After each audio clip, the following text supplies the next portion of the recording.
Hello, everyone.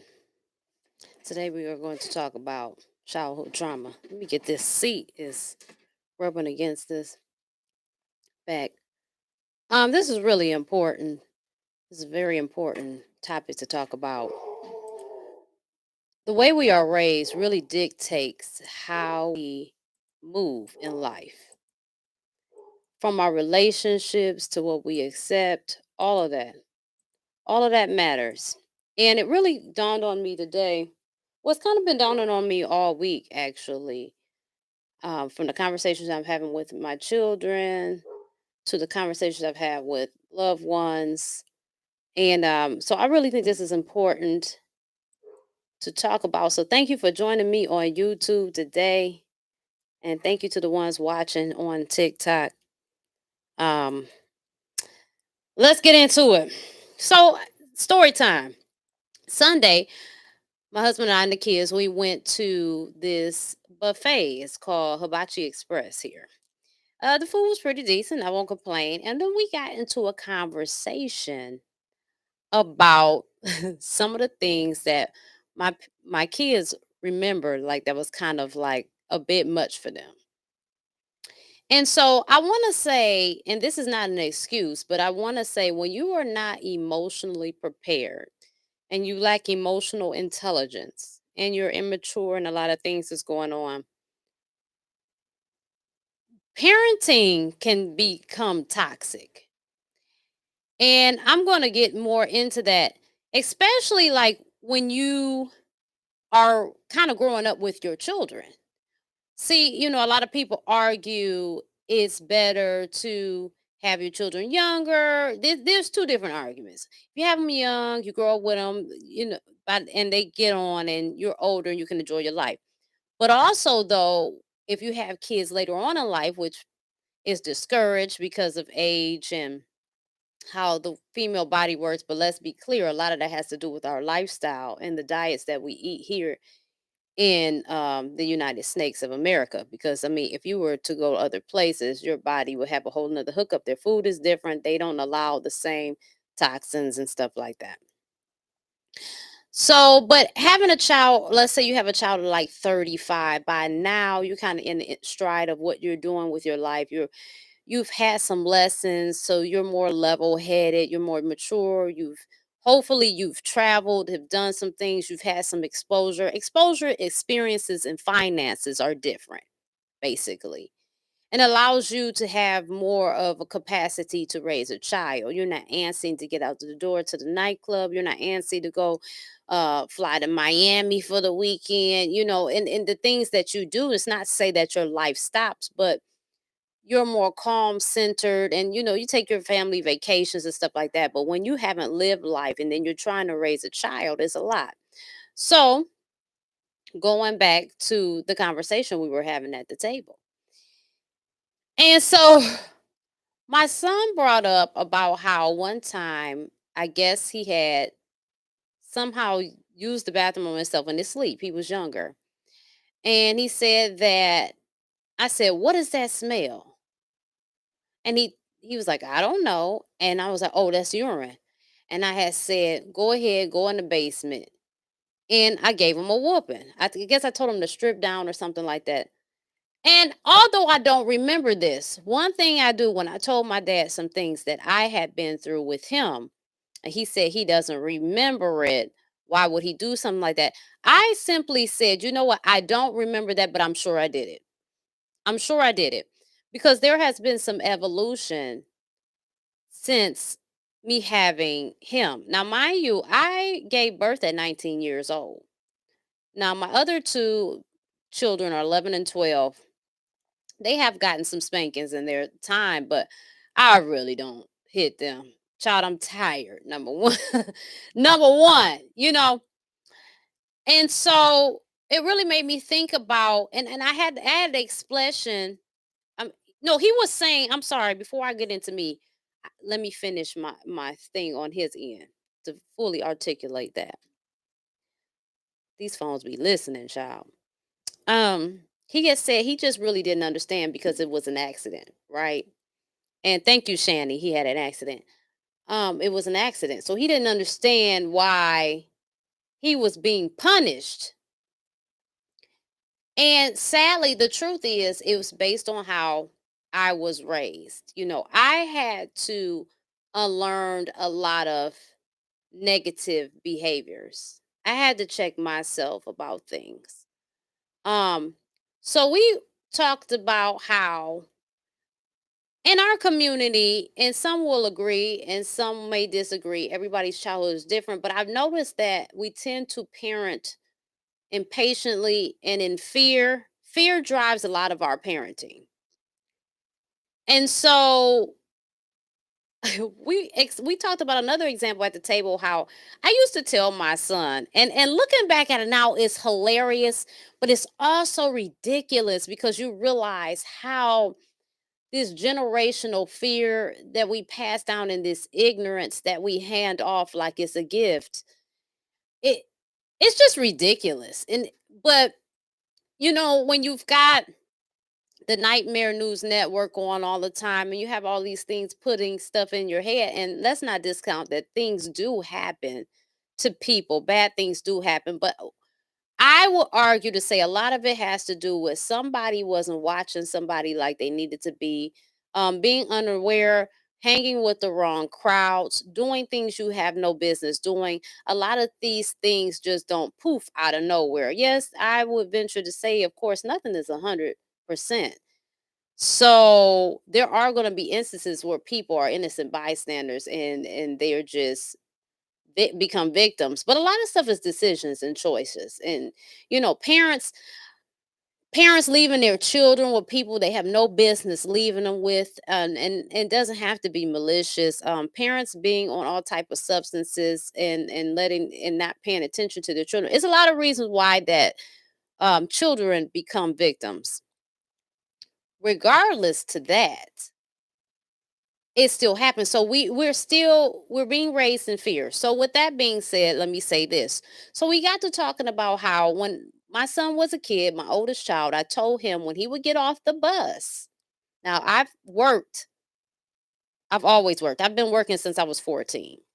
I said, when you get off the bus, I want you to run home like a pit bull is chasing you. Right? Because my thing is, if the boy ran, it will lessen him getting snatched up. Now, here's the thing. uh, Girls are not the only victims, okay? And I have a very sweet, precious child, and just knowing your kids, knowing their temperaments and stuff like that, you know which ones are more prone to be victims than not. Let's keep it honest. Let's be honest with this. So I would tell him that. So he expressed that one day he was on the bus and he seen another child doing the same thing, running. He was like, and he thought about it. He said, that looks crazy. I'm not doing it no more. This boy looked crazy. He running next to the bus. I'm running next to the bus. And he stopped doing it. Right. And we talked about it and we laughed. And of course, I have to acknowledge and apologize. I expressed why asked him to do those things, in as much as it might have made him look crazy. But it doesn't change the fact that it is really fear driven. And some of this stuff, we really just have to have faith and just make the best decisions that we can and believe things are going to be all right. Um, so to peek into how I was raised, well, let's go back to what I found out from my uncle last year is I have a great grandfather. He's deceased, of course, but it's a lot of anger in on my dad's side of the family. And so he had been drinking. I guess he was one to indulge in the spirits. And he comes home and he kicks the cat. He's mad, he kicks the fucking cat. Now, here is the thing. First of all, we shouldn't be kicking any animals, any people, anything. Especially when it's not self-defense. But here's the real crazy part of it all. It wasn't a damn cat. It was a skunk. So the skunk sprayed up the spot he was staying at, and he would go to a coffee shop every morning and he would clear the damn coffee shop. The next morning he went out, he cleared the damn coffee shop because he was smelling like a skunk. This was all because they already have this anger issue, and then you add these spirits into it, the liquor, and it's got them acting a fool. So I said that to say this. One of the instances I can remember, and I have a daughter myself. So these memories are coming up at the appropriate time because my daughter is 11 and this year she will be 12.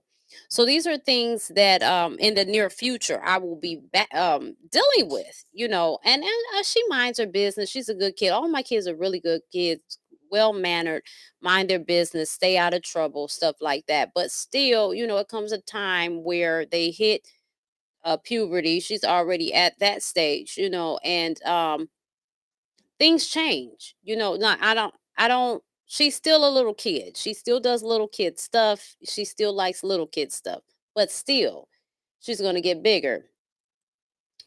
And shout out to all my people coming in on TikTok. I'm actually going live on YouTube. That's why I'm not making eye contact with this screen. I'm on YouTube, so I just want to clarify that. And so, when I was younger, it was a young man that I had a lot of young guys will always, or guys in my grade. I'm saying young guys, and I don't know why. Guys in my grade, I'm talking about me in the past tense. So I have to get my jargon together. When I went to school, was a lot of young men that would want to be my boyfriend. I really wasn't in the boys. I ended up being as time went on, but I wasn't. So I would do a lot of stuff. I would give boys like 2 weeks to say we were together, and then I break up with them because I wasn't interested, But to get them off my back, that's what I did. And so this particular guy, he was a friend of my cousin, so we all knew each other. Of course, we went to school together. They lived around the corner from one another, and we began to like each other, and we had been boyfriend and girlfriend a couple times, right? But it was innocent. It was nothing going on. So by the time high school came around, now everybody's got they got the feelings, and shit's going on. We growing up, body chemistry changing, we getting that itch, whatever. But as a matter of fact, I don't even think I was in high school. I want to say it was eighth grade. I think it was eighth grade going into the ninth grade. And so we were I was around the corner from my house. I was sitting on a guy friend's porch of mine and my ex-boyfriend, because he's not my boyfriend currently, but we're still, we're still cordial when we see each other. There was no reason. I mean, we didn't have drama like that as kids. He's out there too. So I'm sitting on the porch. The guy's house, who it is, he's in the house or something. And me and the ex-boyfriend are on the porch. And so, he's he's talking all this trash, yada yada yada. What he want? But I told him, man, I'm not about to give you. I don't know what I said, but basically, I was letting him know I'm not gonna give you no booty. That ain't gonna happen. But we did kind of mess around and like kiss and stuff like that. Well, anyway, I ended up with a hickey like on my neck or something. Baby, I went home. My dad seen that. When I tell you he beat me so bad, I had the hugest bruise on my leg. I had to hide that boy because I knew if I went to school, anybody seen that, we had already been. I have we had went. No, I don't think we went through that CPS situation yet because it was eighth grade going into ninth grade. So we hadn't CPS hadn't been called, but yeah, he beat the living hell out of me, and I had the hugest bruise on my leg. And so these are things that was inherited and characteristics that he like he said growing up, my dad would say growing up that his dad would just whoop him on general principle. Like basically the wind blow. I don't know, I wasn't in this house, but how he grew up or how he raised us, I could see that. I didn't get it as much as my brother would get it, but my dad's fear was always boys. He never really educated me on boys, like really had a conversation that will be reasonable. It was a lot more broad. Mess with these niggas. That was him. That was his communication. I don't. What the fuck are we talking about? You know what I'm saying? It was just a bunch of hollering, a bunch of stress. It sounded like he was going to have a stroke. And that was the conversation. And of course, I want to make sure that things are different with my daughter because, it is a sensitive thing. Now, I'm not going to discount that. It's pregnancy, all of that. It changes your child's life. It changes your life. It's a lot. So it's a lot of emotions and thoughts that go behind these conversations. But what I'm expressing is it was always a freak out.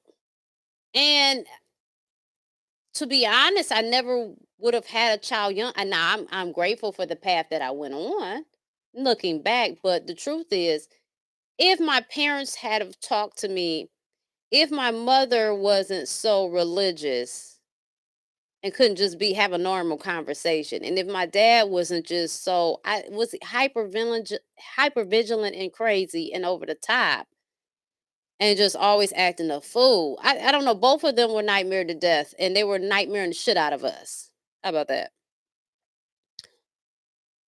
And so when you have those type of things going on in your household, it's going to affect you because dysfunction, it becomes the norm. It's just like your house smelling like shit.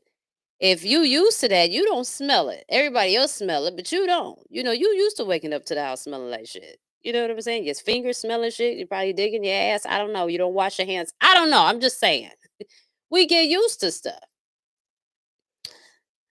And my brother had it worse than me though. He did. My brother, we grew up in a very strict household. So, we would play outside. If I would play outside, first of all, my mom will find any reason for me not to go outside. Let's start there. And when I did go outside, I would have to physically check in every hour. Well, my brother, it's a different situation with girls and boys. So he would be given a lot of instructions and wouldn't follow them. He would lie and be caught in lies and different stuff. Being a kid. And he would get beat. I'm talking about he would get beat. And I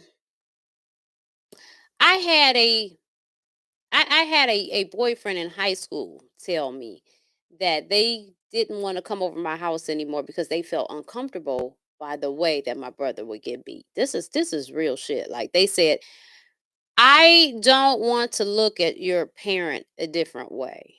So I can't keep coming over there.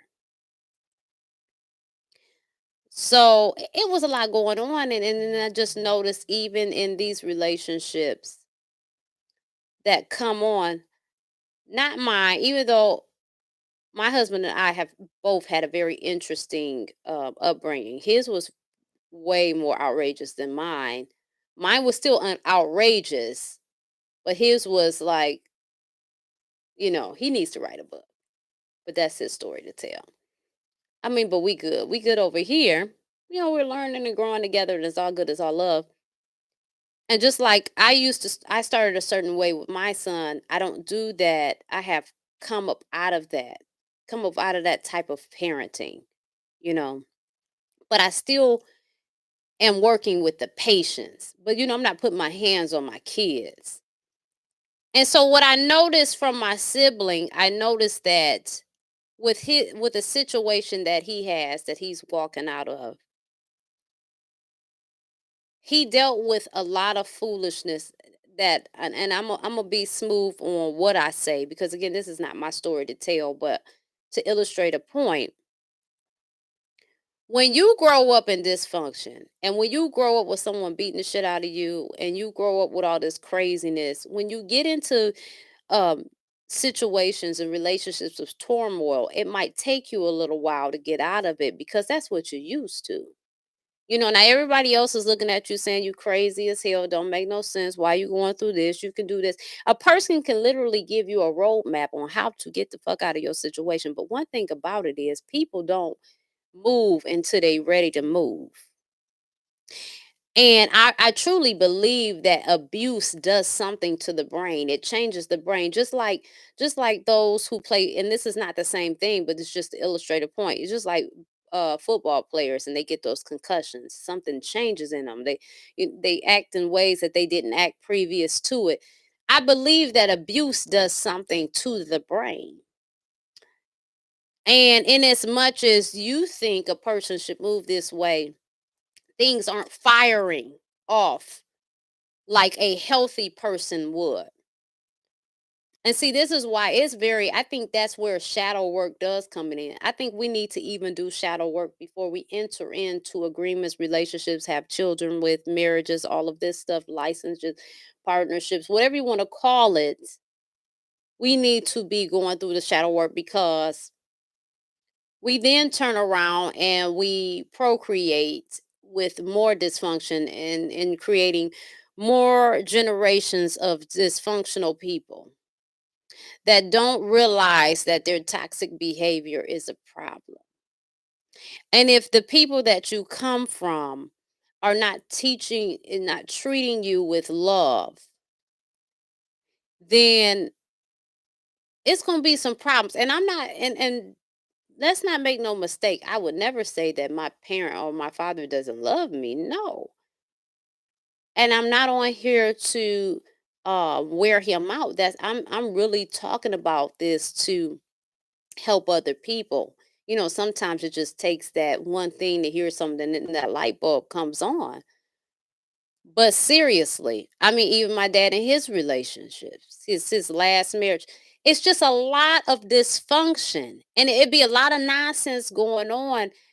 There there is no way people should allow someone constantly calling the police on you and you didn't do nothing. There's no way that people should allow accusations of abuse that never happened. There's no way that people should allow people stealing money from them. There's no way that people should allow people moving stuff around in their homes and just doing stuff, causing hell, calling people that they know, causing chaos, coming up with stories, coming up with lies.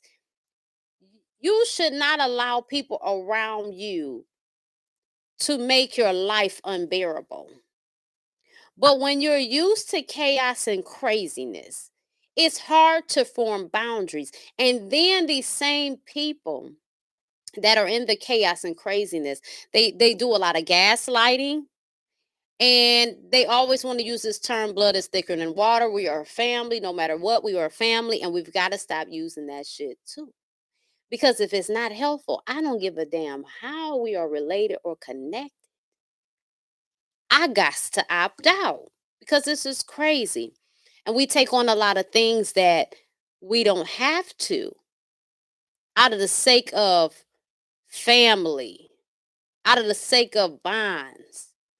Family is what you make it. Man, you can get with somebody if people treat you good, they looking for, they're on the same page.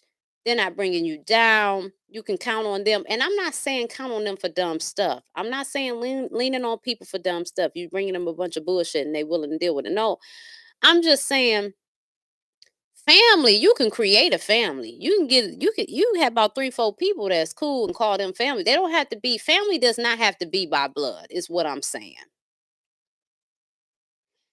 And so when you're so used to the gaslighting and manipulation, because gaslighting, manipulation, all of this is tied in with abuse, whether that be mental abuse, physical abuse, it's all tied in. And we must understand that as sick as this shit can get, some of it is malicious, but a lot of it isn't malicious. Be- But regardless of what the intentions, the motivations, or the cause of it is, that don't mean you have to deal with it. Because at the end of the day, we are responsible to assess ourselves, and we are accountable to ourselves, and we should get the help that we need. You know, it was my husband that told me, like, you gotta calm down. You can't hit kids out of anger. And that's the thing. When you're not emotionally prepared and you're young and you're having a child, and I told you I was checking in every damn hour. By the time I started driving my car, I was getting around more. But still, as my life began to start, it stopped instantly. So it's kind of like you get like, I got it. You as a kid, you got to get it. You got to figure it out because I don't have time. I'm trying to grow up. You know what I'm saying? There's a lot of impatience. So you do a lot of stupid stuff because you're trying to get this kid to grow up in a sense. You know what I'm saying? You got to grow up. You got to be tough. You got to be strong. We're always living in survival mode and shit like this. And then we're not healing wounds that have been passed down to us that we have dealt with. It's a lot of compounding of dumb stuff. And see, and then here we go. So, and as I was speaking, my husband's calling me. I'm going to have to call him back in 1 second. But I just, I feel like this is something that needed to be talked about. Again, these things have been brought to my attention this week. And I said, well, let me get on here on TikTok and YouTube and talk to people about this because this is important. It's really important. And as the stories pop up, I'm going to share them. That's all I can say. I'm over here. I'm trying to dig deep and into my things and make sure I'm healing my inner child wounds and stuff like that. So as things uncover, I will share them with you. This is just some of the things that have came to the forefront recently, and so I figured I'd get on here. But please make sure if you're on TikTok and you're not subscribed to my YouTube, subscribe to YouTube because it's going to be more like this every time. I might not be going live on TikTok when I go on YouTube. So subscribe and make sure you share this video and give me your feedback because that's how we get the conversation started. Seriously, give me your feedback. I love to hear your feedback. This is the first time actually I'm going live straight off the webcam through YouTube and not using Zoom. I wanted to see how that went. And one thing about it, I think this way the camera's more clear. Whatever Zoom's got going on, it kind of diminishes the camera quality. In this cam that I use is 4K, so I kind of like that. But I'll probably be using Zoom because I'm able to have other shit in there. I don't know, it depends. But look, subscribe, y'all. Listen, give me my feedback. There's other live videos that I have done this week or in the last 5 days, I will say. So check those out. And I just appreciate y'all rocking with me. We doing this together. This is a journey, and we heal through sharing. So that's my thing. My thing is a group effort. That's my platform. It's a community and a group effort. I also have a community group that I would love to do every fourth Saturday, and you can sign up for that via the link in my bio if TikTok and the link in the description if YouTube. So I love y'all. It was good kicking it with y'all. I hope I articulated my points well. Sometimes, you get tripped up trying to really stay on track and really make sure that I be in my head a lot. So, if I tripped up or messed up, my apologies. But be patient with me. I love y'all and I will check you later.